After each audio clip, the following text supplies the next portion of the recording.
Olá, meus amigos, minhas amigas. Hoje nós vamos falar um pouco sobre a fascinação. Quais são as consequências que a fascinação tem sobre o médium ou sobre aqueles que são da população em comum, mas sabemos que todos temos mediunidade e ela pode sim agir sobre qualquer um de nós.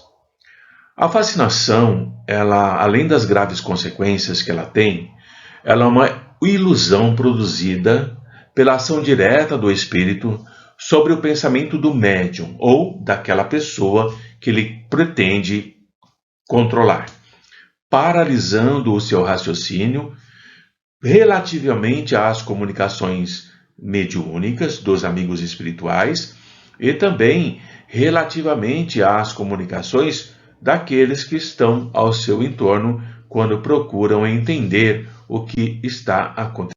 Essa fascinação, além de exercer todo esse conflito, todo esse obstáculo sobre o trabalhador da doutrina espírita ou que lida com a espiritualidade, ela traz outros agravantes que são mais intensos e mais prejudiciais. Porque o médium, quando ele está fascinado, ele não acredita que aquele espírito o está enganando.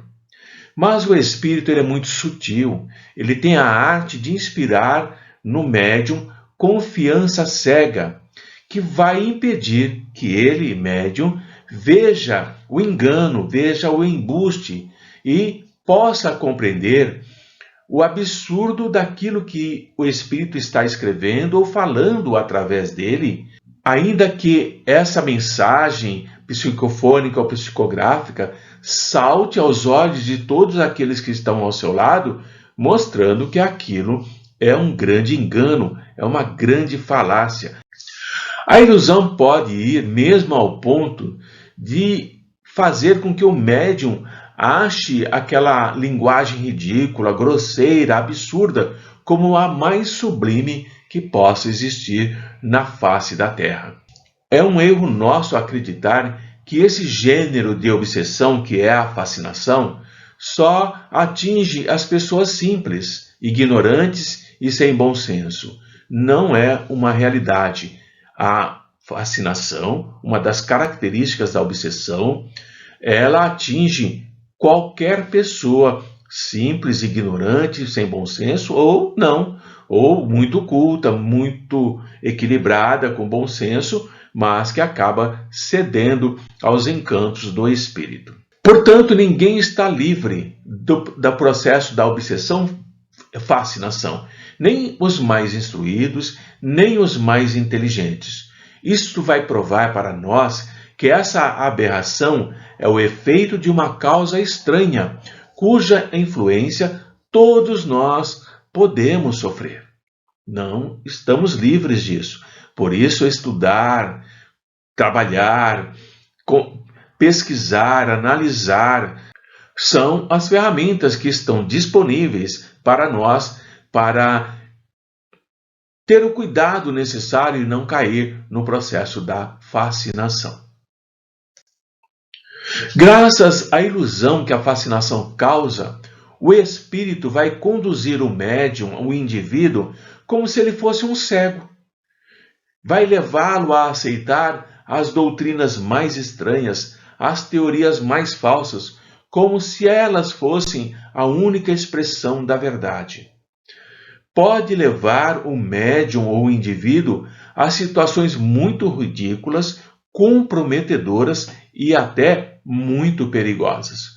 É preciso estar atento no trabalho que nós fazemos quanto às mensagens que chegam, sejam por via psicográfica ou psicofônica. Sempre analisá-las criteriosamente sob a luz da razão, do bom senso, da lógica, do discernimento. As diferenças que existem entre a obsessão simples e a fascinação são facilmente percebidas pelos trabalhadores quando já estão mais experientes. Os espíritos que produzem tanto um efeito quanto o outro são diferentes na questão do caráter em si que eles carregam. A obsessão simples o espírito ele vai importunar o médium ou aquela pessoa, aquele indivíduo que ele está assediando.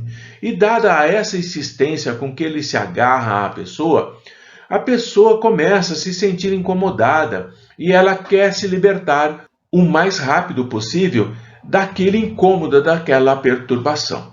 Já a fascinação é diferente. O espírito é hábil, ele é jeitoso, ele é ardiloso e ele é profundamente hipócrita. E ele, para ser acolhido, ele se disfarça como um amigo, como um espírito amigo, como um espírito familiar, como um mentor espiritual, e vai assumindo um aspecto de virtude, que dura pouco, é verdade, mas o suficiente para enganar o médium ou o indivíduo no qual ele está com seus propósitos bem direcionados. Quais são os sinais de inferioridade desses espíritos fascinadores?